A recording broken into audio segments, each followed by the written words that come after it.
up, say. One time for the hometown, I got love for it, it's real. Yeah. 2 times for the haters, man, cause I notice how this shit feel. 3 times for my family, dog, cause this shit done paid our bills. And I get 4 Welcome times back, my guys. net worth This from is a the year Matt ago. Cutrer Report, and we are back with another episode, and we have another special guest. So this is the great Laura Wall, who is a coach. She's a holistic healer and has been in that field for quite some time, has also been a personal trainer / strength coach, worked with clients, done all kinds of stuff, taught yoga, lots. We're going to dive into her background and into what all you do, and I'm going to let you do your elevator pitch. Do you know the elevator pitch? I do. Okay, cool. Right before we do, though, guys, here's a word from our lead sponsor. We'll be right back.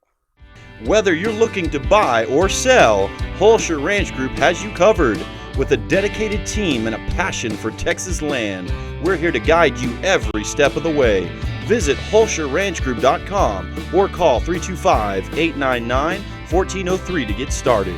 Holscher Ranch Group, making land ownership dreams come true 1 acre at a time. All right, guys, welcome back. All right, so let's do it. Let's jump in. So elevator pitch, tell us who you are, what you do. All right. I am Laura Wall, and I am a coach, among other things, but I am a spiritual life coach now. Yes, cool. I'm also a level 2 Reiki practitioner, which Reiki is a healing energy, and I am a 9D breathwork certified facilitator. Nice. I also practice some other healing modalities. As you mentioned before, I've done a lot of things and worn a lot of hats. Yeah. And so basically I kind of started out looking at how to help people feel better, with exercise and working out and movement and Zumba and strength training. Yeah. And as I started to work with the body, I realized we're not just a body, Matt, That's we're a lot right. more. Yeah. And then I started getting into the mindset and the nutrition. And once I did that, I realized I was overlooking one really important part, The which spiritual is aspect. the spiritual aspect, our soul, Cool. our spirit Yes. inside of us, the essence of who we are. Yeah. And so I decided, I don't want to tell people to eat chicken and broccoli. No Mhm. offense to you trainers out there. Yeah. And I didn't necessarily want to just look at one aspect. I really wanted to coach more holistically. I wanted to coach the whole person. Mm-hmm. So currently I have a nonprofit called Hearts of Healing Center. Yes. And cool. our mission is to holistically help humans heal. Awesome. That's fantastic. All right. Well, let's jump in. So tell us first, I want to know, so anyone who's in this field, when it comes to personal training or holistic healing, at the foundation of it is the desire to help people. And so why do you do this? We'll talk about that first. Like, Why what do is I it for do you what that I draws do? you to it? Yeah. Well, I think I would probably have a very similar story to other people. I would say that most people have gone through something that has been transformational, cathartic, life-changing, elevating, Mm-hmm. and we're so empowered by that. And we have so much energy from it. It only seems natural that we want to bring that along and offer it to other people. Yes. So I've gone through many different journeys. I've gone through personal training, changing my body, getting stronger, looking a different way. I've changed my nutrition. I've helped correct some different nutritional problems that I had, imbalances. Yeah. And then I've gone through a spiritual journey as well.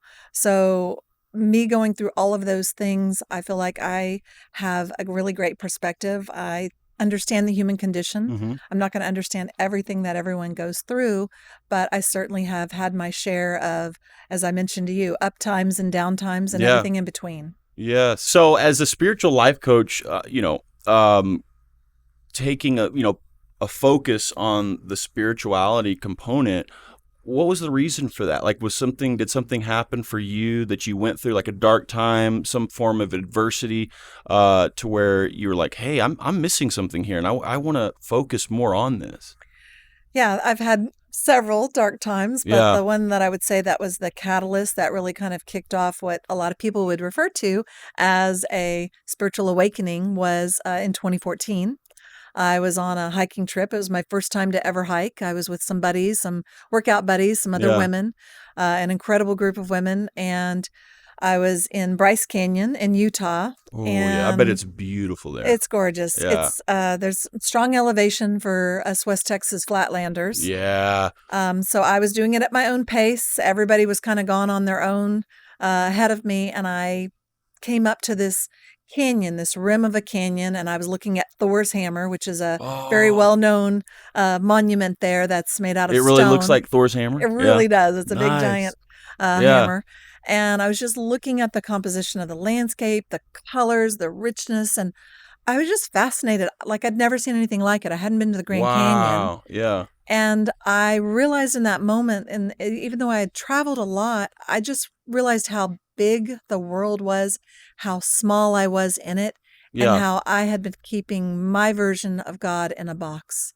And so I said this prayer, which was, I've been keeping you in a box. I don't really know who you are, what you are, or how this all works. Yeah. And I want to know more. Interesting. And that was really the moment that my world just really opened up. I started to learn a lot of new things. And again, this is now that I know it as a coach, when a spiritual awakening happens to a person, there's just a greater level of awareness. Their consciousness shifts slightly, and they have this hunger for life. That's right. So we call it the hungry caterpillar syndrome. Who calls it that? A lot of people That's do. a real thing? It's a thing, like the book. Oh, that's awesome. Yeah. And again, I just heard it over and over, so I guess it's a real thing. Did you feel during that moment? I just read books. Yeah, and you were podcasts. consuming. Consuming. I just wanted to know. I wanted to understand chakras. I wanted to understand different philosophies. I wanted to understand more about yoga. I've been on this journey too. I love that. Mm-hmm. So in that moment though, when you had that spiritual awakening, did it make you feel insignificant, or did it make you feel like you were more connected with God and that he was more real, and you know what I mean? Or was it, which way did you feel more? Because some people have experiences like that and they feel sort of insignificant, you know? Well, like I've certainly had those darker times where I've questioned, what the hell am I doing here on this planet? Like, what is my life purpose? Those kind of things, those moments. But in that particular moment, I would say felt very much like a little kid. I had this incredible sense of wonder and anticipation and excitement. That's cool. And curiosity. Yeah. And willingness. Like I was just like, okay, we're about to go somewhere. I don't know where it is, but I feel like it's going to be really fun. So I had a lot of energy bubbling up in me of joy and excitement. Yeah. That really kind of pulled me forward into all of those learnings, you know, looking at all these books and taking courses and workshops and working with coaches, subscribing to the Gaia channel and learning not all about, but about quantum physics, and just having my mind constantly blown every week. Yeah. And then having some periods where I'm like,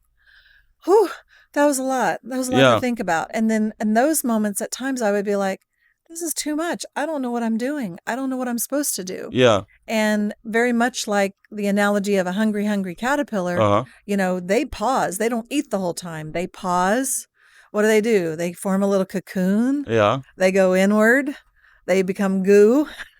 Yeah. And then they reform into the next version of themselves, which is a beautiful butterfly. Yeah. And so I definitely have had my cocoon/goo phases where I had to pull inward and digest all that I was learning about myself, about the world, about the unseen world, about things that people would qualify as mystical or miraculous, having to use, you know, both sides of my brain. Like, I want to understand the science of this. Like, is there science for this? That's right. Yeah. And then some of it is really just based, you know, you've got to go on faith. Yeah. You have to trust what you've experienced in yourself and your body, because there are things, I'm sure you've experienced things, especially being a father. How do you describe the experience of holding your own child for the first time to another person that's never had a child? I know, you can't. It's those you know what's lived funny about experiences. That? Yeah, people would always tell me about that. They're, just wait. You know, when you hold your son, you know. Yeah. And it really is like, I would hear that, but until you have to experience it. There's nothing like it. You do. But you know, I had an experience sort of like yours. It was a little different, but it was interesting because I went through a dark period of suffering, and it was extremely difficult. And it's when you go through a period of suffering like that, human suffering, you know, which the Buddhists called dukkha is their term for it, suffering is important, you know, because it brings about real change and evolution, and it forces you to look at your life in a way that you couldn't before. And so during that time period, something incredible happened to me. And it was kind of like your experience in a way. So I always thought, like growing up forever, I always thought like, how are these people that I see in church or people that I know that seem really connected to God? How are they so certain? Like they have no doubt and they're living their lives and they talk about hearing God and they talk about him in their life. And I'm like, why? How are you so fortunate to be able to, And so I always thought, yeah, right. You have a little bit of doubt. There's no way you don't doubt it. Every human questions, is God real for sure? You know what I mean? And so I always thought that everyone feels that way.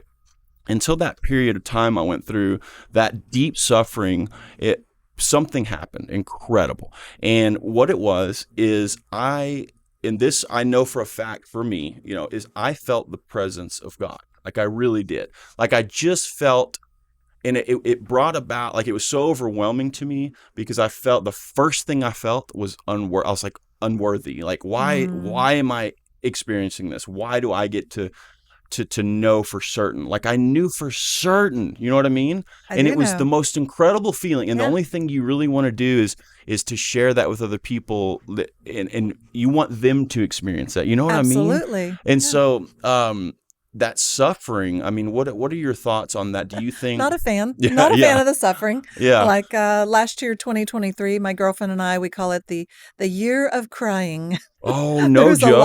a lot of lessons. Yeah. A lot of self-awareness, a lot of training, and a lot of crying and processing things and working through old wounds, old trauma, bringing it to light, understanding it, and healing it. Wow. So again, I'm not a fan of suffering, but it is part of our human condition, part of our journey here. Yes. I like what the Buddhists say about suffering, though. There's a distinction between pain and suffering. Oh, yeah. Okay. So pain is something we're all going to experience. You're going to have pain in your body, pain in your mind, pain in your heart, from loss, from change, from illness and injury. But suffering is when the mind takes over and holds on to the pain and turns it over and over and over again. Yes. And so the word picture that I have for that is when you're holding a piece of broken glass. Yeah, okay. And the broken glass is the metaphor for any major life occurrence you've had that's been extremely excruciating for you. Losing a loved one, going through a divorce, having to uproot your whole family and maybe move across the country, unexpectedly. Yeah. And when you're holding on to that broken glass, it's you that's controlling the suffering. You may not recognize it, but it's only when we let go of that pain and let go of that rumination of thinking about it all of the time, that's when the actual incident can fall away and we can look at the wound and we can move into healing. We can surrender is the next step of it. Okay. And compassion, a lot of compassion for ourselves, and then move into healing. So one of the ways you do that, do you use gratitude? I mean, like certainly, that's a really great tool. Yeah. So what are your thoughts on that? Do you, like, if you have a client or something that you're coaching, do you work with them on gratitude, like making lists, and what other techniques do you use? Yes, I feel like all of my clients right now are out there doing a little sigh, like, oh, here she goes again. Yeah.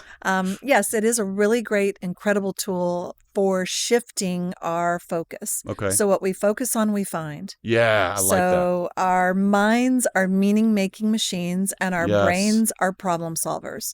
So this is how we keep ourselves safe. This is how we keep ourselves fed. This is how we keep the human race continuing. That's right. So we're always looking at the environment and trying to figure out how to keep ourselves going. Exactly. Right? So we're always looking for problems to solve. What happens is when that goes on hyperdrive, and that's when we start to move into suffering. Okay. The way to kind of put a break on that and shift into another part of our mind is to move into gratitude. And gratitude is just the mental acknowledgement of something good in our life. It doesn't have to be something giant. Yeah. So like when I've been depressed, like it can be the littlest thing. So I remember being depressed in my house. I owned a house in Austin, and I was like, you need to go outside, girl. You need some sunshine on your face. Yeah. And I don't know what voice that was. That was probably my compassionate higher self.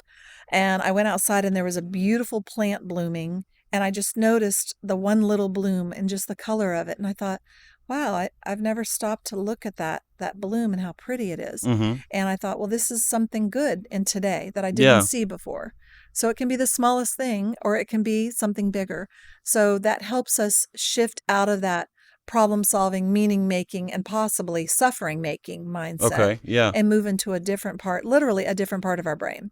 Yeah. So how does that work? Because like I was saying, like people have, as long as I can remember, would say, if you're depressed or you're going through some form of pain or, suffering, make a gratitude list, like be grateful, like focus on the things you're grateful for. And they'd say, I don't know why it works, but it just does. And sure enough, it really does. It so does.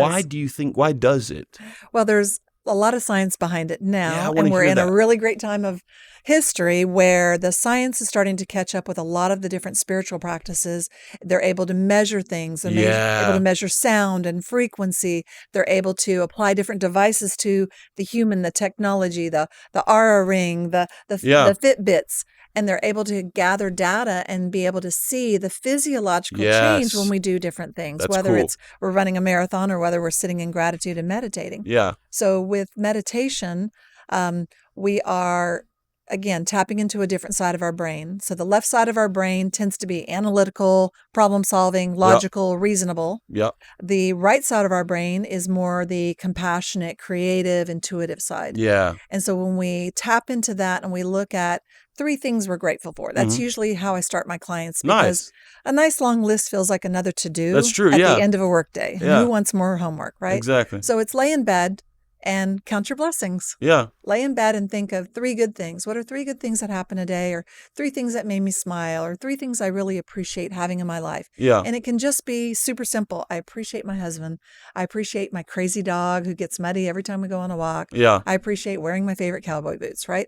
Super simple. Yeah. And when we do that, we're actually changing our brain chemistry. We are changing our physiological state. Wow. There's this cascade of hormones Uh-huh. that changes our muscle tension, our breath rate, our gut Cool. function. Yeah. One of the best books that I've Interesting. read on a lot of this, it was groundbreaking work by a woman named Dr. Candace Pert. She was a PhD. Yeah. I believe she got a Nobel Prize for Whoa. this. I could be wrong. And it's called The Molecules of Emotion. Oh, and cool. she was the first scientist to really study what happens when we think a thought. If we start thinking a thought Ooh. like, oh, I really need to talk to Marjorie about that fight we had. Yeah. I really need. What happens after we think Yeah. that thought? What goes Oh, on in our interesting. whole body? What Right. goes on in our brain? What's the electricity doing? What is our heart rate doing? What's the composition in Yeah. our blood? What hormones are firing? Fascinating. Yeah. What's getting down regulated? What's getting up regulated? What is Yeah. our breath rate? So she studied the molecules of emotion, and that was something that really That's helped give me cool. some tangible proof to a lot Yeah. of the emotional healing work that I do That's as right. a coach. That's exactly right. That's Mhm. good. That's Mhm. good. I'd The like to other- read that. Oh, That's yeah, cool. it's a great Yeah. book. The other cool thing about getting into gratitude, as well as like doing a meditative practice. Yeah. So gratitude is really mindfulness. We're observing and we're noticing. Yeah. Okay. Okay. Makes So sense. that's the part of mindfulness. So meditation is when we're being mindful, where we're just minding our thoughts. Yeah. And they could be all over the place, but we're just staying with them. They don't have to go away. We don't have to shut them all off. Yeah. So when we're in that gratitude and we're in mindfulness and we're in meditation, actually that's when both sides of our brain start being able to talk to each other. And the band that is between the two of them is called the corpus callosum. It is Oh, interesting. it builds in more neural networks. Okay. So wouldn't you Whoa. want greater access to all the things that your brain can do? Yeah. This amazing tool that Oh, we yeah. have. So it gives you greater capacity to tap into all of those different skill sets. So a lot of people that get super stressed and they snap, Uh-huh. you come home and you're really hungry and you'd really like someone to be making food, and you walk through the door and you thought the person that was going to help you with that is not doing that, Yeah. and you snap at them, right? Yeah. What if you were able to have a natural pause and observe that they're limping? And Mm. have this thought like, oh, maybe they're not making dinner because they hurt themselves. Yeah. And so instead of yelling at your partner, mate, roommate, whomever, Mhm. child, daughter, brother, and yell at them, but you're able to pause and say, hey, what's going on with you? Yeah. Are we not making dinner tonight? And for them to be able to say, oh, I really hurt my ankle. Do you mind if I sit this one out, or can I help you in a different way? Yeah. And and you avoid that fight, and you're relating to someone on a human level, and you're being loving and kind and compassionate and developing a much better relationship than just that snap. Right. Yeah. So again, that's sort of my argument for meditation. I get that it's hard for a lot of people. Yeah. I want to which talk is about it a little yeah, bit. Can we talk about meditation a little bit? absolutely. Let's jump in So there. I have one of my best friends. He was a Buddhist monk, so I know a little bit Oh about wow, that. that's He cool. studied under his guru was named Sri Chinmoy, and he was a very famous guru in New York. So he taught me a little bit about meditation, and we even read some books together. And Great. I just have always found it really fascinating. And it's hard to do, though, but something happened to Mhm. me just 3 or 4 days ago. And it was so interesting. And I haven't talked to anybody about it, but after it happened, This I just in, folks. I know, yeah. I was like, man, I have to talk to somebody about this. And Mhm. this was before I even knew we were gonna do this. And I was like, maybe I'll talk to him about it, my friend. Yeah. So what happened was, when you're meditating, the idea is to focus on your breath and to just be, they call it the observer, right, of your Yes. thoughts, right, and to empty your mind, that kind of deal. Well, so I wasn't trying to meditate, but I was just thinking, and I thought about this. It was an experience I had with a friend, and it was hilarious. And I started kind of laughing about it. And then right after it happened, it was like I went into that observer mode without even trying to. So what happened was, instead of just thinking about the moment or whatever, and then continuing down that same line of thought or whatever, Mhm. I observed what just happened and how I felt. I was like, whoa. And have you ever read any Eckhart Tolle, like The Power of Now? Yes. So, the idea being that the present is all we have. Life Yeah. is just a string of nows. So the past is gone. The Yes. future's not here yet. So Mhm. there's no reason to spend time in either. So if you can be present and focus on the now, that's where happiness is, right?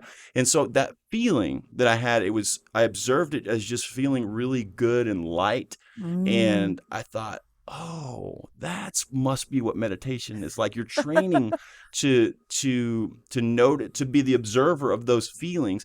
And that's also why it made sense that the present is so important, because that feeling that I had of just feeling good and happy and lighthearted, that's what we want more of, And Right. so it's funny because we always plan the future. If I could just have this, I'll feel this way. If I could just have this, or the Mhm. past, like I remember when, I kissed my girlfriend and had that feeling, and Yeah. you're trying to recreate it, So talk Mhm. about meditation a little bit and what your Yeah, thoughts are. and I Isn't appreciate that you cool bringing though? Yeah, that's amazing. So it Yeah. sounds like you had a little bit of a spiritual awakening as Yeah, well. it was Like you had a cool. really amazing moment. Yeah. So with that power of now, one of the things that I realized from that, and again, a lot of other spiritual teachers have talked about this, is when we are ruminating over the past and we are worried about the past or we're thinking about it, that's where depression lies.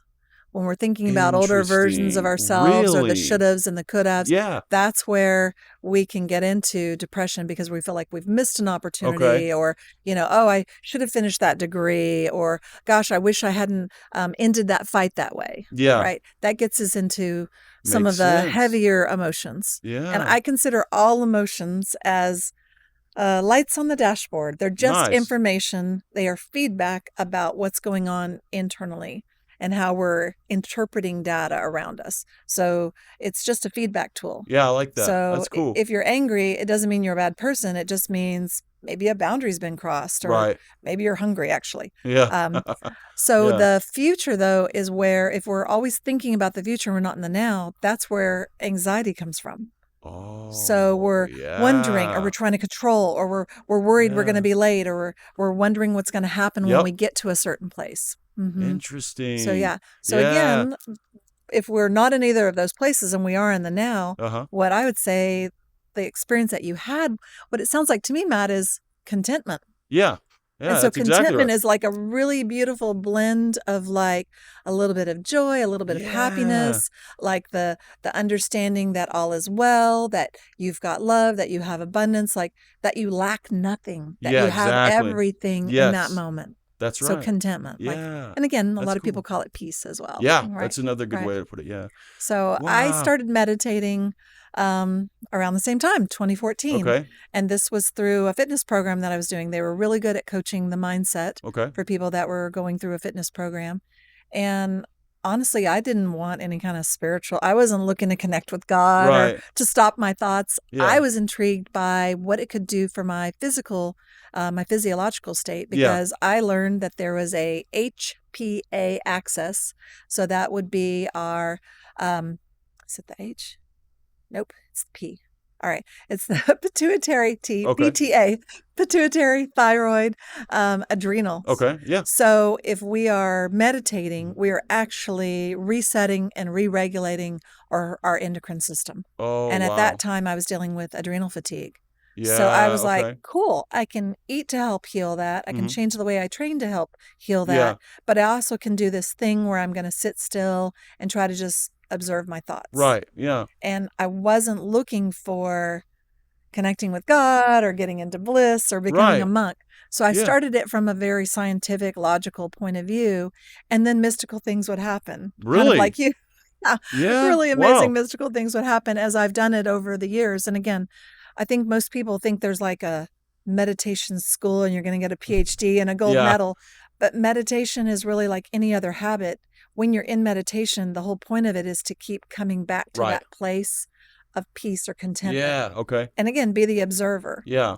And so it's very much like training a body or training a puppy. That's right. You know, when you train a puppy, you don't go, no, but it's wandering off. And you're like, you go and pick it up and you put Ooh, it I like back this into, analogy. That's good. yeah, you put it back into the safe zone. Yeah. You know, it's starting to get into your shoes. You don't beat it with the shoes, hopefully not. So when your mind wanders, you pick it up and you put it back and you give it the toy. So Okay. if your Yeah. mind's wandering, you give it a mantra. Yeah. You know, okay. if your mind's wandering, you give it a breath count. Okay. Your mind's wandering, you tell it to notice your breath and listen to it. You give the mind a little something different to do Nice. because it needs a little bit of an activity.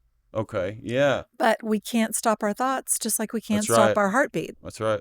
So they're going to be there, Mm-hmm. but we can work on training so that we can get to a place where we're sitting in the middle of them Yeah. and they're around Ooh, us. cool. And again, they're like clouds. You're just observing them. You're like, oh, that went by. Yeah. Oh yeah, I've got to go pick up the groceries at HEB at 4:30 later. Cool. Go away. Yeah. Chew. And I kind of think of it like, I don't know if you've ever on your phone where you open up too many Yeah. windows All the time. Yeah. and then you like swipe and you're closing them. Uh-huh. That's kind of how I think when I'm in Ooh, okay. meditation. I'm like, I see you, swipe. I see you, swipe. Did you, when you started meditating and now, Yeah. did you build up to, going longer duration and, Sure. and Great more question. frequently? Okay. Yeah. So yeah, when I started, I did not jump in and try to do 2 hours Okay, sitting yeah. in a lotus pose on top of a mountain. Yeah. I would do really short ones, and I found that I needed either music, like music without words, or yeah. having a timer, like a countdown Yes. timer that I Mhm. could glance at that helped my anxious Okay. mind, or having a guided meditation. Oh, So now that I offer guided meditations here in town, what is a guided meditation? a guided Tell us about it. meditation is someone that's taking you on a little trip. Oh, yes. I know what you mean. Okay. And they're giving you something, they're giving that little monkey mind that wants to hop around, that. act crazy, yeah. and remind you of all the things you need to be doing or should have done or you're going to do. But instead, you're giving the monkey mind something to focus on. Yes. So Very as cool. a guided meditation, you have someone speaking to you and they are prompting you with some different visualizations, or they're prompting you to notice parts of your body. Yeah. So like Yoga Nidra, they're talking to you about, let's relax the toes. And I'm like, how do you relax toes? I never thought about Yeah, I relaxing know. toes. Yeah. And so there you are kind of curious about that. And your mind is connecting now with a part of your body and it's leaving those other thoughts alone. Yeah. Some of them have a lot of visualization and guided imagery. Uh-huh. You know who I did one with that was really Mhm. great was Jen Ramos. Oh, nice. During a couple of her yoga classes, we did some of that. So that was Hi, cool. Jen. Yeah, hey Jen. Yeah, she and I So, were yeah. just texting her earlier Oh, really? today. Yeah, That's awesome. She's awesome. She's cool, right? She's a Yeah. great gal. Yeah. So the ones that I do now, I really try to focus on taking people on places that I've gone. Oh, So good since idea. I've traveled, Yeah. I have a lot of really beautiful memories in my mind. Yeah. And they are very sensory rich. Nice. So Yes. we Like walk the beaches of Costa awakening. Rica. Yeah. Yes, or we go hiking in the mountains That's of right. Colorado and we look at waterfalls. Oh man. And so using love to some do of the imagery and then going back and forth between letting them create that in their own minds. Because I don't know what's going on their TV screen in Yeah. their head. Like maybe they're over here, watching a cartoon. it's none of my business. Like I'm just That's guiding right. them. Yeah. So I'm going to let their mind create something. So I may be prompting them to look at a meadow. In my meadow, I might be seeing yellow flowers. In their meadow, they might be seeing a beautiful buck in the distance. So that's up to their mind to create. Yeah. So just giving them some little prompts and then bringing them back into the sensory experience of being in a human body. Okay. And then merging those two. So having them stand in a meadow and say, imagine, that you are here. Take a deep breath. What are you noticing? Okay. So someone might notice the earthiness. Yeah. Someone else might have in their little mind movie that it just rained and the smell of the rain. Yeah. And again, I use some background music that'll have nature sounds. Yeah. That helps prompt the mind to create those images for that person. Yeah. So even though I'm narrating something for them, and I tell them it's like a podcast. So if you get lost, Yeah. and you kind of wander off, just come back. Yeah. Just come back to it and pick up again. Yeah. And like I said, I know what's going on in my visualization, but I'm so curious. There's usually 12 people. I have a small group because I also do Reiki on them at the end. Yeah, I want to talk about that too. And when I'm always curious, I'm like, okay, I saw purple flowers. What did they see? But again, it's none of my business. It's their meditation and they went on their own journey. Right. I love that. So let's talk about Reiki. So what is Reiki? How long you been doing it? And what do you use it for? Who do you use it on? Okay. So I was not looking for Reiki. I had never really thought that it was something that I would pursue. As you and I both know, when you get in the fitness and health business, there's so many coaching programs. That's there's so many certifications, and there's many rabbit trails to run down. Right. So I had a really unique experience one day where I was sitting in meditation. I was listening to some music, and I had a very dear friend come to my mind who was going through a really hard time of divorce. And I had a beautiful image come to my mind, and all I could see was this pink cloud, almost like a stream of a cloud.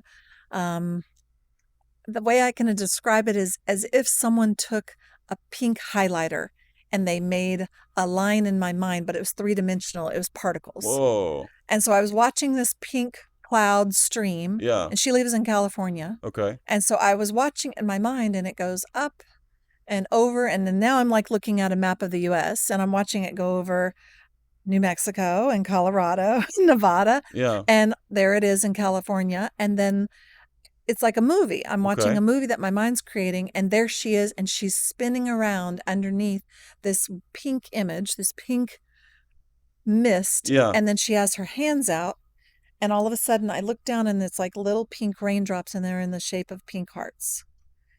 And I was just fascinated by that. And that's when I observed in my own body energy in my hands. My hands felt tingly. Okay.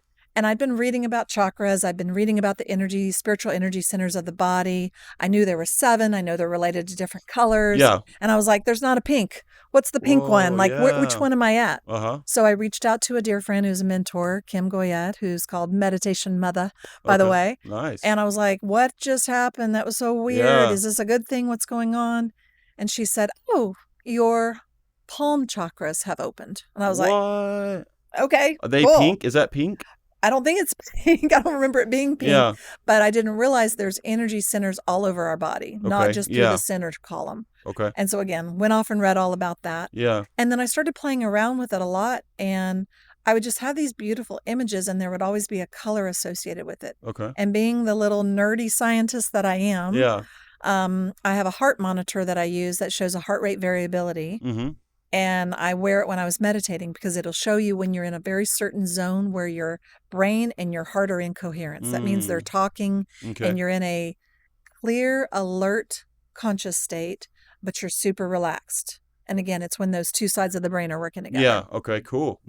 So I was wearing that one day, and I had an image come to me of a friend. She'd fallen off of her horse, really hurt her shoulder badly.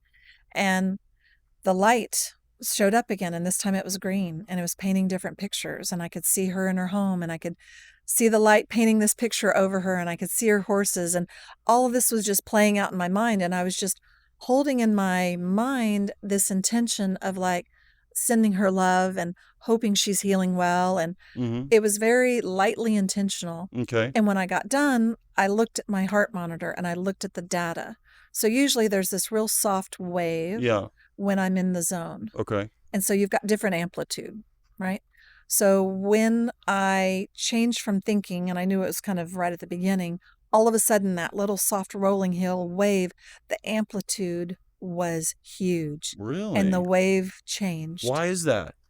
Because my energetic frequency changed, because I was in my heart. So is that Reiki? That was some sort of energy that I was able to generate and send. Okay. And that got me interested in energy and energy healing. Okay. Yeah. And so I talked to a friend who was a Reiki master. I said, is this Reiki? Like you said, is this Reiki? Am I doing the thing? Did I accidentally stumble on Reiki? Right. And she said, possibly. And then I said, I really think I would like to get trained in this. I think this is where I'd like to go. Yeah. And so I waited and prayed and asked, because when the student is ready, the teacher appears, right? So I met a woman here in town, and I was like, yep, that's my next mentor. Whoa. Her name's Pamela Merrill. Okay. She's a Reiki master. Nice. And so I studied with her. And again, I was a little nervous about it. There was going to be other people at the class. And the day I showed up, there was nobody but me. Really? You And had a she said, one-on-one. these things like this always work out. So I had 3 days of attunement, is what it's called. And it kind of reminds me, and again, I'm hoping that I'm being authentic here and not necessarily trying to say that this is exactly like a religion. This is not like a religion. But in my personal experiences, I'm sitting in her beautiful home that has this vaulted ceiling, and she's doing this process with me. It felt very much like being ordained.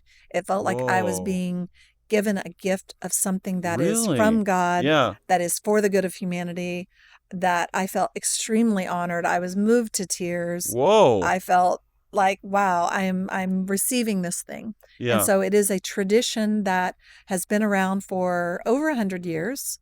It was a man that was, he was looking for enlightenment. Mm-hmm. He was studying with a guru. The guru said, climb the mountain. They had a miscommunication. He thought it meant he was going to have to die on the mountain. He fell down the mountain the next morning. Dang. And, in the middle of the night, fell down. The next morning, he was applying his own hands to his ankle. Came down the mountain, his ankle was fine. And he's since named it and formalized it and taught people what he had been what had dropped in, what God had given him. Yeah. And so Reiki, the name of it is in Japanese. It's a Japanese tradition. Okay. And it means life force. Oh. It's the energy of God. It's the life force energy. So again, I'm not healing the person. Okay. I am asking by a series of rituals for the force of God to come through me, and I'm a channel. So it comes through me and to me, and then through my hands. I'm laying hands on people like Jesus does, right? And I am asking that energy to move through into that person, and with their intention, work with their intention of what they're asking to be healed. Okay. Wow. So it works on a physical level, so it can help people with pain, arthritis, healing, and an injury or an illness. It's working on the emotional body. It's working on our mind, and it's also working on our spirit. So when I first started practicing Reiki with clients, I was trying to be good little, practitioner. And, again, like when we're a personal trainer, you're like trying to follow all the rules, right? Do the right thing so the client receives the right benefit. Yeah. But as I started to develop my practice, part of what was coming in for me, for clients, was clairvoyance. I would start to receive Shut up. Really? words and visions. Interesting. And I would check in because it felt like almost like I was knowing things that I wasn't supposed to know. So again, in my prayer, like I can feel the energy moving through my hands and on their body. And again, you don't have to touch the person. Okay. You actually can, because we are energetic beings producing a electromagnetic field. If I get close to you, we're in each other's fields. Okay. Yeah. We're already blending some energy here. Okay. So I can hold my hands nearby. Yeah. So if people don't want touch, and that's something we go over, they don't have to have touch. I have a quick question. So, you know how people will say, because like you said, energy is real, like their vibrations, it's measurable, it's real. Measurable. So do you think there's something to, when people say, I just had a bad vibe, like the energy was off, like I could feel that person's energy was very negative. That's a real thing? It's a real thing. Yeah. And they have the science to prove it. Nice. I've studied the heart a lot because I'm really fond of that symbol. I'm really fond of, Yeah, that's right. I've just been drawn to it. Yeah. So we actually don't have one brain. Yay. We have 3 brains. Okay. So we do have a brain in our head. One in our heart. We have one in our gut and one in our that's heart. right. No, yeah, that's right. I've heard this. And yeah. they are all connected by the vagus nerve. And vagus is the Yes. Latin word for wandering. Yep. And the vagus nerve runs all over our body and connects to a lot of things. That's right. So people interpret that energy that's coming in. So just like this light that's shining on us, we are interpreting it. Our body is interpreting it in a certain way. Yeah. So when we're around people and you get a gut feeling like, ooh, they're a bad actor. Yeah, I don't want to be around them. That is some part of their energy and some part of your energy intermixing. Yeah. And then those 3 super wise, ancient parts of our body, of the human body, that is interpreting that and then giving us a little signal, which I like to call intuition, but a lot of people call instinct or a gut feeling. Should we always trust that, do you think? I guess it depends. I believe so because I believe that's from God. Wow. I believe that's part of how we're wired so that we can connect with that higher source and we can hear those messages as well as we can get those messages. Our body is an instrument. Yeah. Our body is the instrument and we get to take our soul around in the world. Yeah. And we have all these sensory experiences. So just like when you pick up and hold your baby, you're feeling the skin on your fingers. He's feeling the warmth of your hands on his body. You're also feeling a different feeling internally, right? Yeah. You're feeling that love. That's right. So again, are we sitting there with a measurement? No, but it's real. Oh, yeah. Yeah. Yeah. So, man, that's interesting. So when you get a new client, somebody comes to you, first of all, it's a 2-part question. Okay. So when somebody comes to you, is it somebody who's been through a really tough time and they're suffering, or they've lost a loved one, or they're needing something, right? They're in a very low place. Or what is the typical client? What does the typical client look like that seeks out a spiritual coach? And then the second part of that question is, how do you go about formulating a plan to coach them, to treat them? Is it, do you use all the tools in your arsenal, or is it customized based on, what they're needing, but their state of mind? And what if they're like, a different, various religions? Do you take that into account? Absolutely. Okay. Yeah. Great questions. Big question. All right. Big questions. All right. So first and foremost is who are my people? Who do I work with? Yeah. And I would say that generally when people are in a super hard place, we tend to get stuck and we forget that we have people. Yeah. And it's really hard as a human to ask for help. That's right. I used to think it was a girl thing. Then I thought it was a boy thing. And now I realize it's a human That's thing. right. Yeah. So we tend to get in our minds and think that we're completely alone and we have to solve it ourselves. Yep.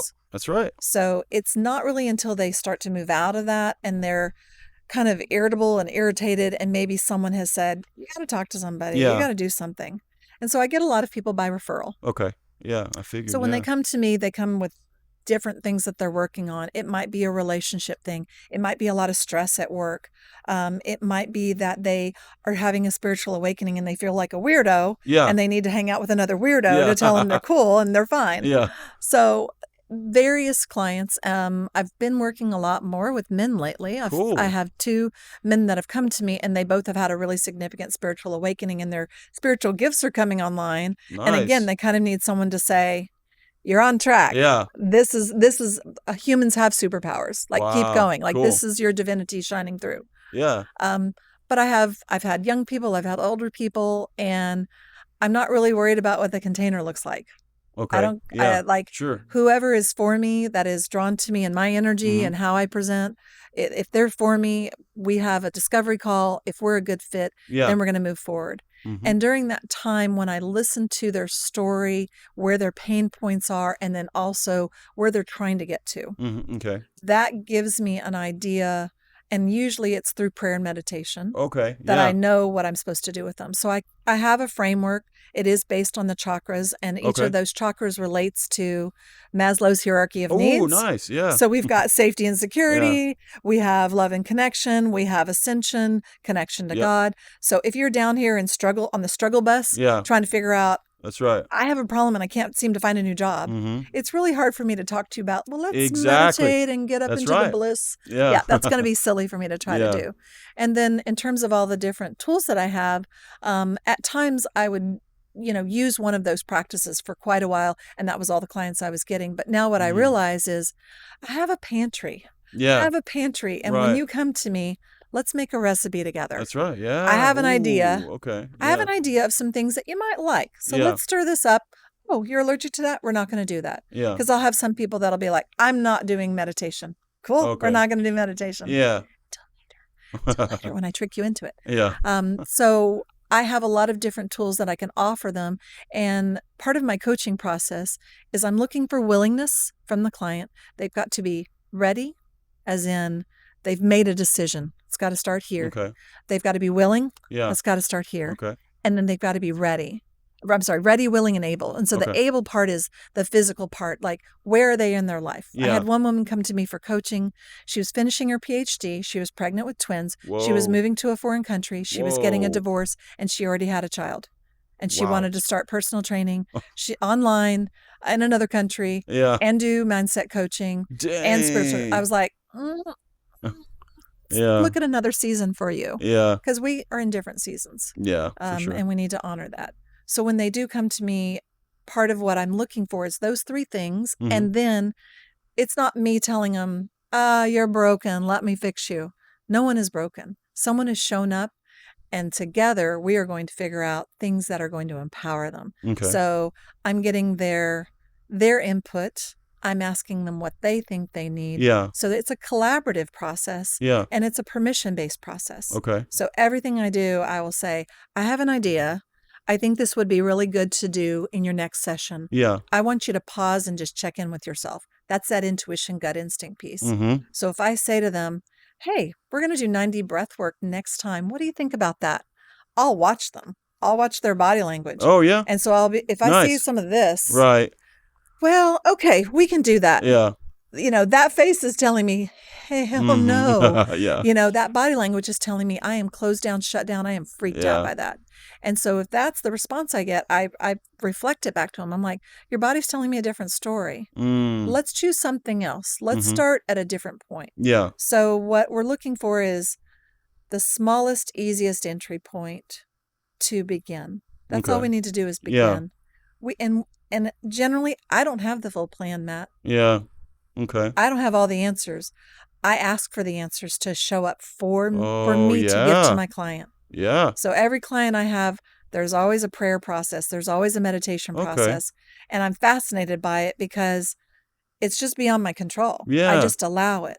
So I'll be like, Oh, okay, okay. so-and-so's coming today.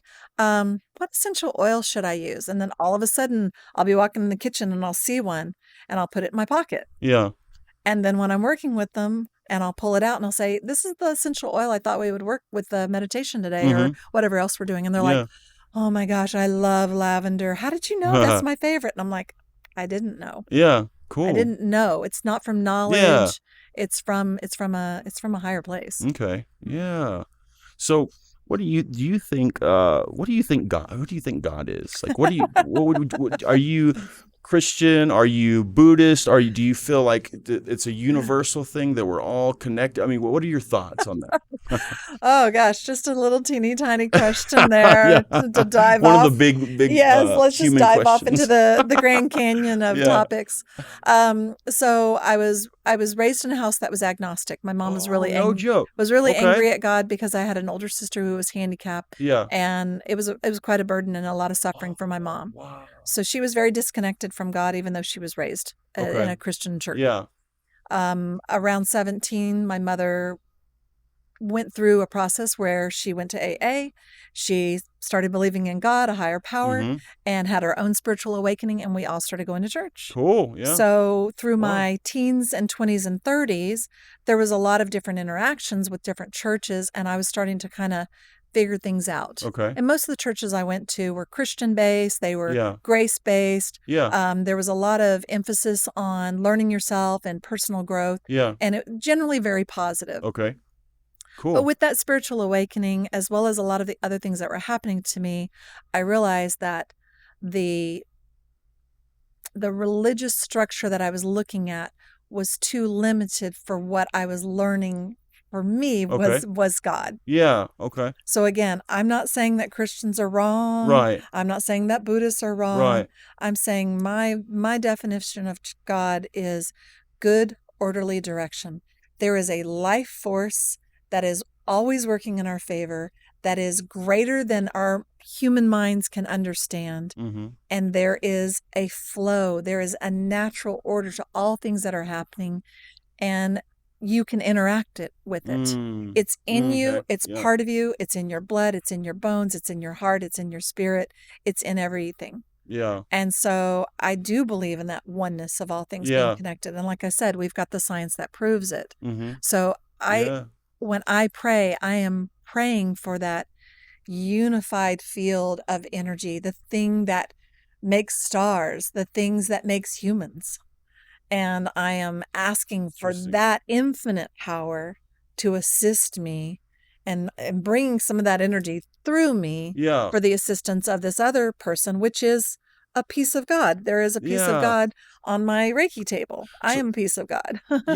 I like that. So some theologists argue that, so they say whenever,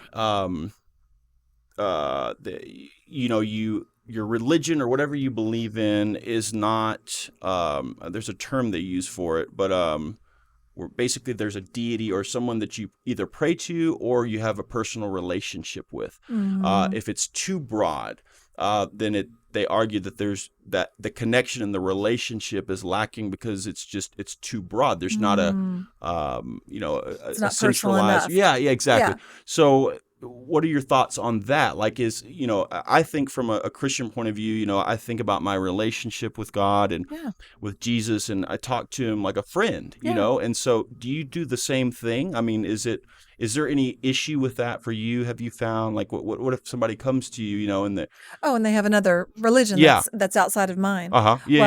I'm not, first and foremost, I'm not here to convert them to anything that I believe. I love that. Yeah, I knew that. And the Reiki energy has no religion. That's cool. Yeah, exactly. So again, it's a pure form of healing energy, just like what Jesus had. Yeah, so again, it's not going to conflict with their religious beliefs. Yeah. And when I do work with a client, I do find out those things. So before I'm working with them, like if I am doing Reiki on them, I usually say a prayer. Okay. And depending on who that person is, sometimes I'm prompted, say this prayer out loud. Yeah. Other times I'm prompted, say this with your inside voice. And I know that there's language that's going to resonate with that person. Okay. Yeah. So I may ask them, like, would you like to say the prayer? Okay. Yeah. Or I'm going to say a prayer, and I will use language that I know that is for them. Yeah. And that feels true to me because I'm trying to speak to them and their divine essence. Yeah. So I mean, I've had people that are Buddhists. I've had people that are nihilists. I've had people that are Christian. Yeah. And I'm there to honor whatever their beliefs are. Okay, that's cool. That's good to know. See, people would probably really find that interesting because one of the things that, do you do any tarot cards or anything like that? I do oracle cards, which is a little different. Okay. And again, I know those are pretty controversial, both of them. Yeah, that's what I was going to ask. So we can unpack some of that if you'd like. Yeah, so like if that's, let's say, somebody comes to you and that's one of the things that you're thinking about using, and or somebody is thinking about working with you, and let's say they're Christian and they know that you do that or something and they find it offensive or they find it against what they believe in, how do you explain that to them if they're like, well, I just know that that's not of God and that the cards are this or that, you know what I mean? If they have like thoughts that are negative towards something like that, how do you reroute them and say, well, it's not like I'm this only believe in tarot cards or something, it's a tool, so how do you explain that to them? I don't. You don't? Okay. I don't. Yeah. I'm not here to defend God.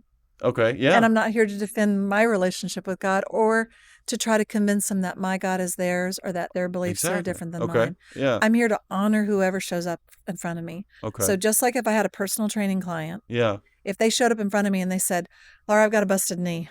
And I'd be like, cool, we're going to do box jumps today.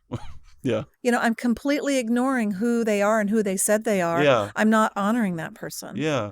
So, and I could defend like box jumps are so good for rebuilding your knee, even if it hurts.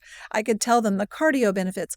It doesn't matter. Yeah. If they in their state, when they show up in my healing room and they say to me, I don't want to do meditation, please don't do cards. Yeah. It is my job as a practitioner to hear that and honor that that's a boundary. Okay. That's Yeah. a boundary. Yeah, exactly. Just like if someone said, please don't touch me when you're doing Reiki, it's a boundary. If I honor that person and honor who they are, then what do I get? More willingness. Mm-hmm. I get more openness. Okay. Yeah. We get respect. We're building trust. Yeah. That's what I need to work with them. And there's so many other tools that we can use, some that may resonate with them more. Yeah.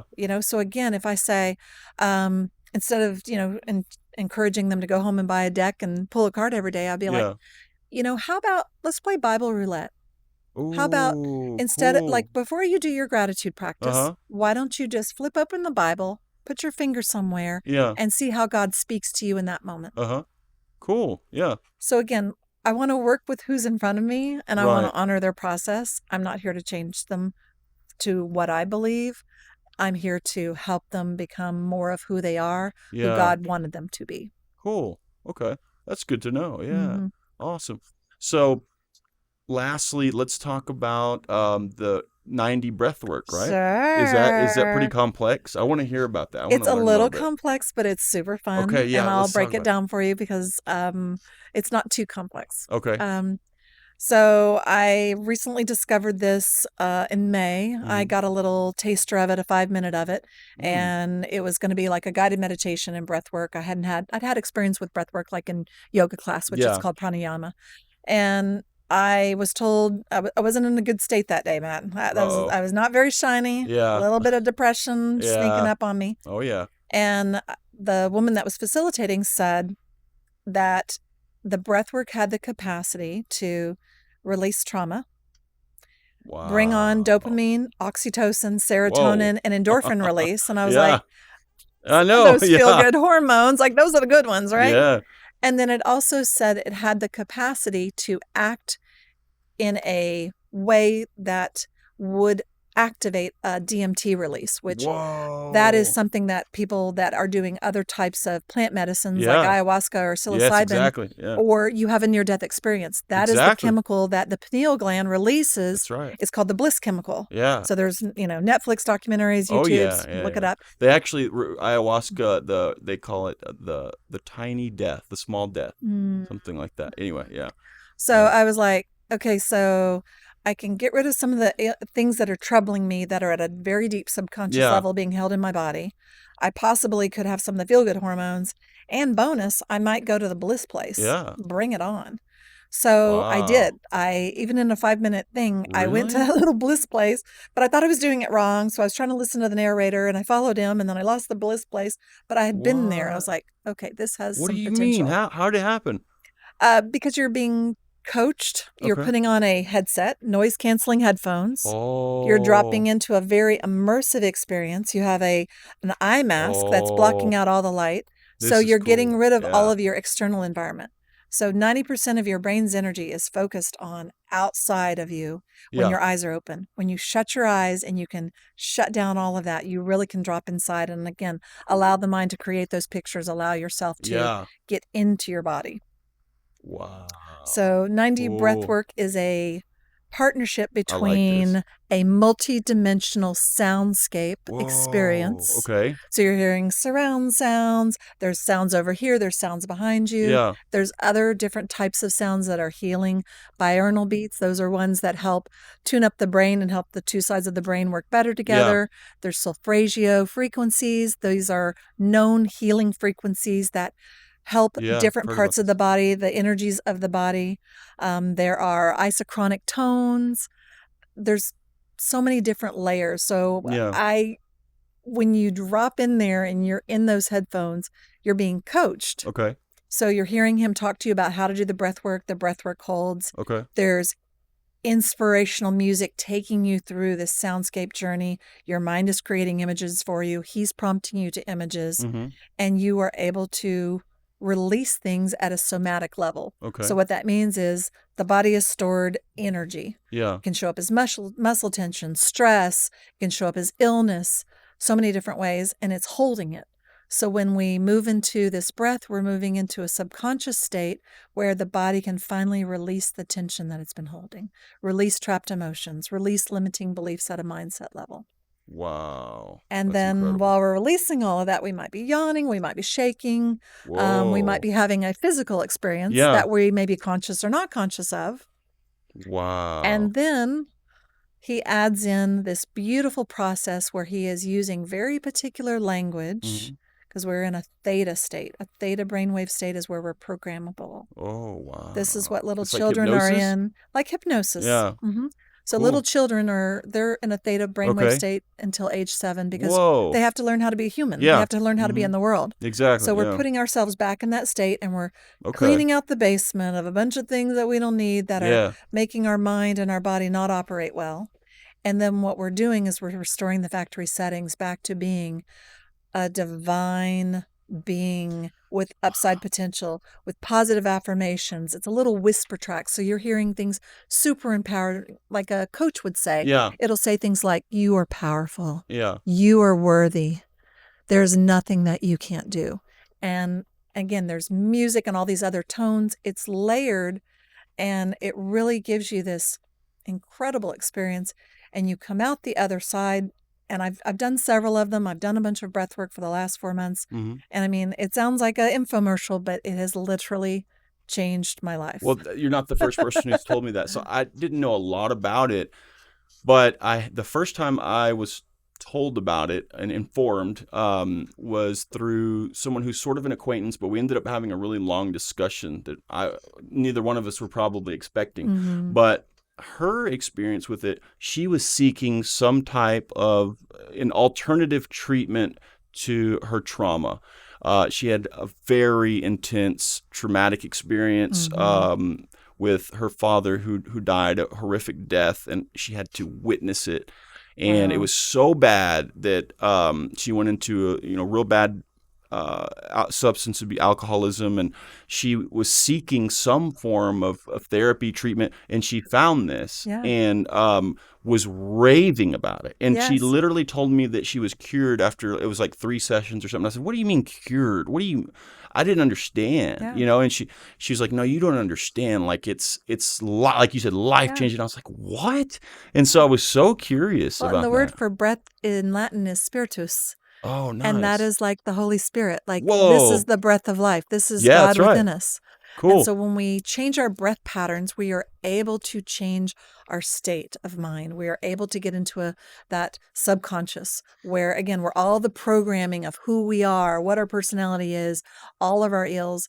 And the thing that really caught my ear when it was being introduced to me was that trauma piece, because they said it brings the trauma from the subconscious out of the body to the conscious, lets it process it a lot faster without having to relive the trauma. That's right. Yeah, exactly. A lot of and again, no knocks to any of the modalities that are out there, because there's a modality for every single person, just like there's flavors of ice cream. Yeah. Like, this might not be your flavor. It might be your flavor.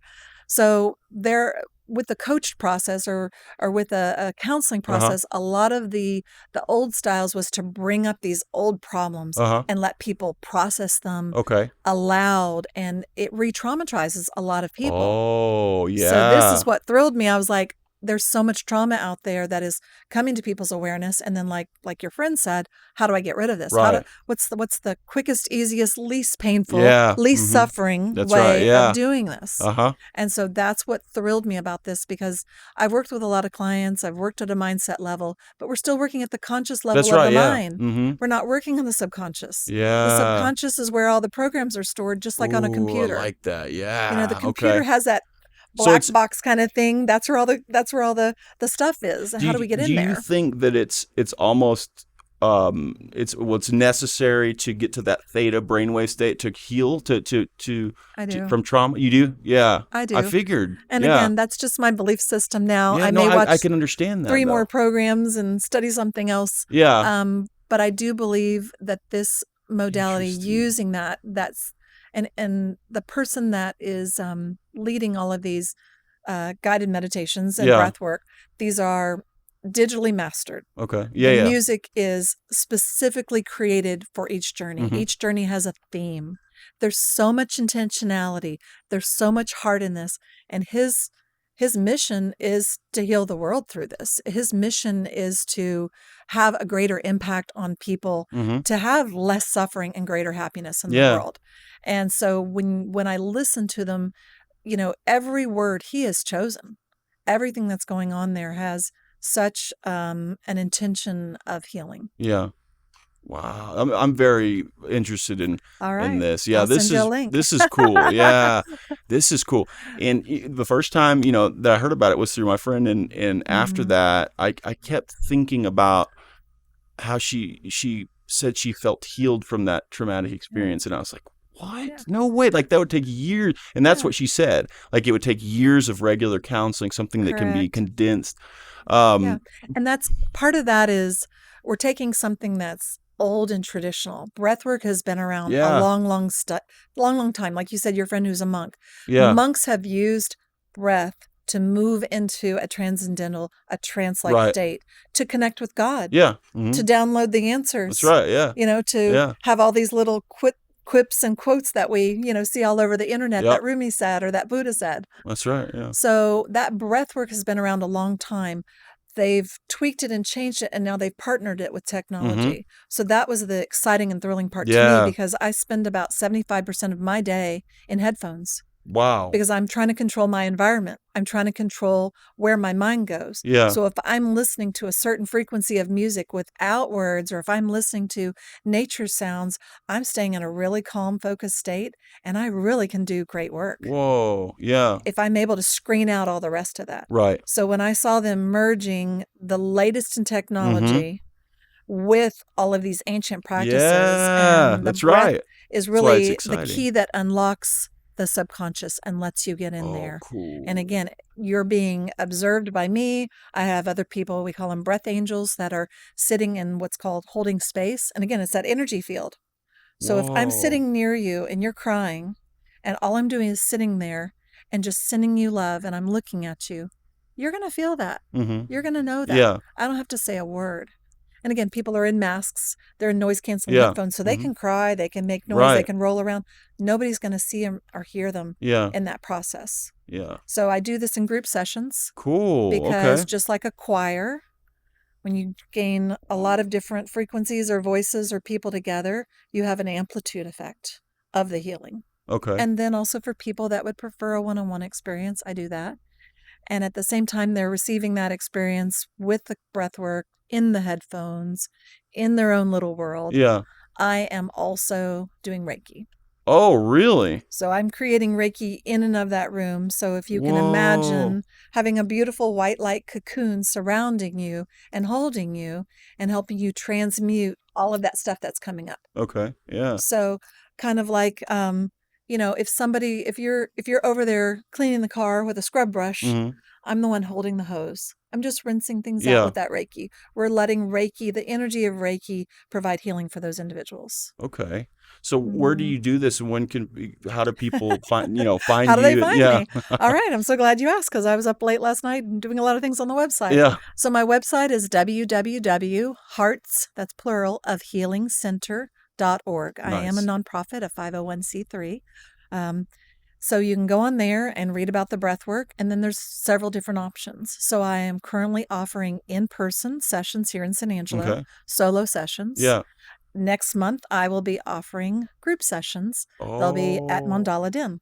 Where's that? That is on 502 South Chadburn, across from Luigi's Restaurants. Oh, babe, that's great food. Yeah. So we'll be doing it in group. It'll be groups of 12. Okay. I have 12 headsets. Okay. So small groups again. Awesome. I think people enjoy small groups these I'm going to do it. Yeah, do it. Yeah. Now, if you're somewhere that's not nearby, let's say you're, outside of town or you're in another city, I am going to be offering it in Austin as well. That's my birthplace, so I go back there occasionally. Nice. So I'll be doing group classes there. Yeah. Group experiences there, solo sessions there. And then if you're anywhere else in the world, I have a client in Toronto, and I've done Reiki for him at a distance. Whoa. And we just did a 9D breath work.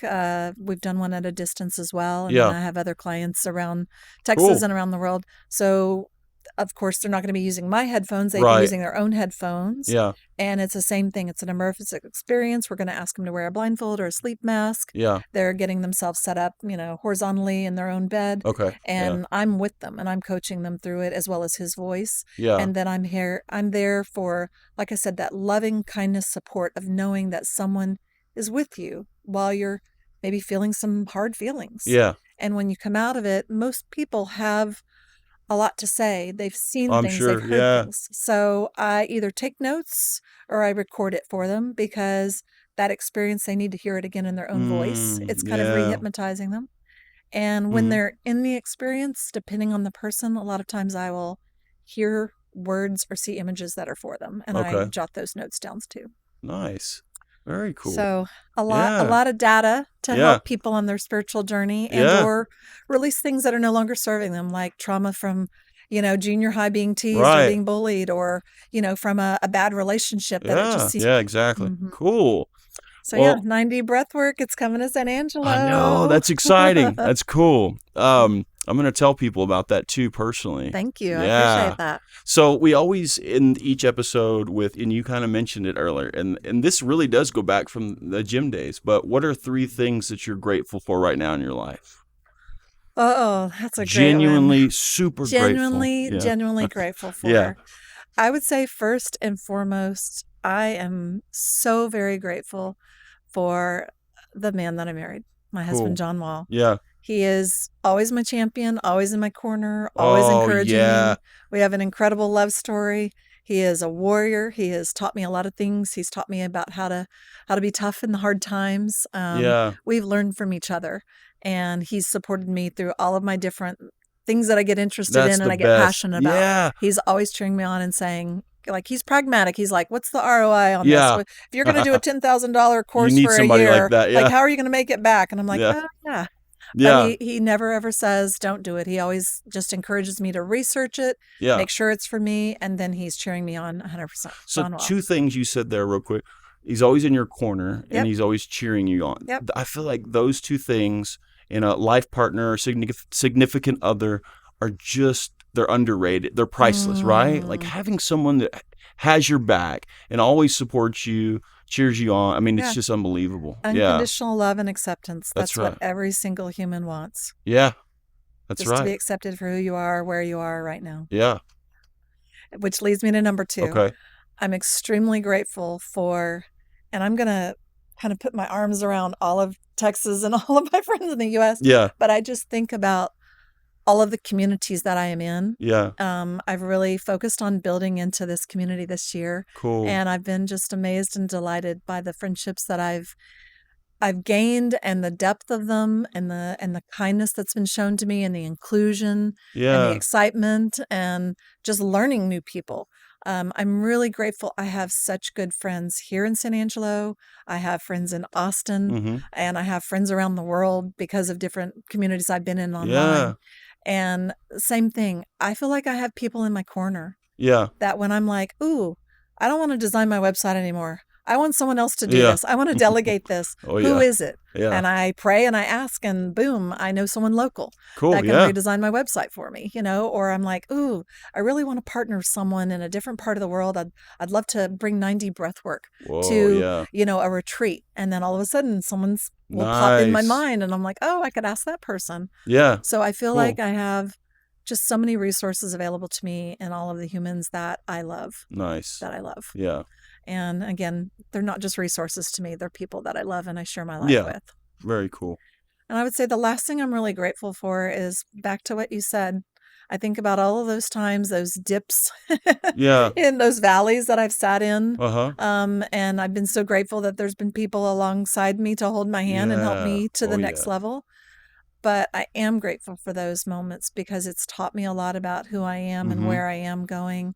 And it's taught me a lot about myself. And I just think that the greater amount of time that we invest in learning about who we are and understanding ourselves, that's really where true love and compassion comes from with our partner, with our community, with our friends.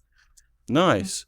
So, and then lastly, what makes you genuinely happy? Where do you get your joy from? Like what's it all about for you? If you to die with a smile on your face, what would that take? I think just to know that one person, that I impacted one person's life, and that they said, nice. Yeah. She was love. She was love. Yeah. Yeah. Cool. That's good. Yeah. Super all right. simple. Keep it simple. That's great. Yeah. I love it. Well, thank you for doing this. Thank this was you so really much, cool. Matt. I really enjoyed this. I did too. I really appreciate being able to express myself in this way. Yeah, it was really fascinating. It was fun. All right, guys. Thank you for joining us. This was the Matt Cutrer Report, and this was Laura Wall, spiritual healing coach. Definitely reach out to her. You got to come try 90 Breathwork. She's available. I'll put her information out there. Thank you guys for joining us. Remember, if you would like to sponsor the Matt Cutrer Report podcast or the San Angelo Soup, we are accepting sponsors, and we'd love to have you be a part of what we're doing. Thanks, guys. We'll see you next time. One time for the hometown, I got love for it, it's real. 2 times for the haters, man, cause I notice how this shit feel. 3 times for my family, dog, cause this shit done paid our bills. And I get 4 times my net worth from a year ago with no deals. Did it all.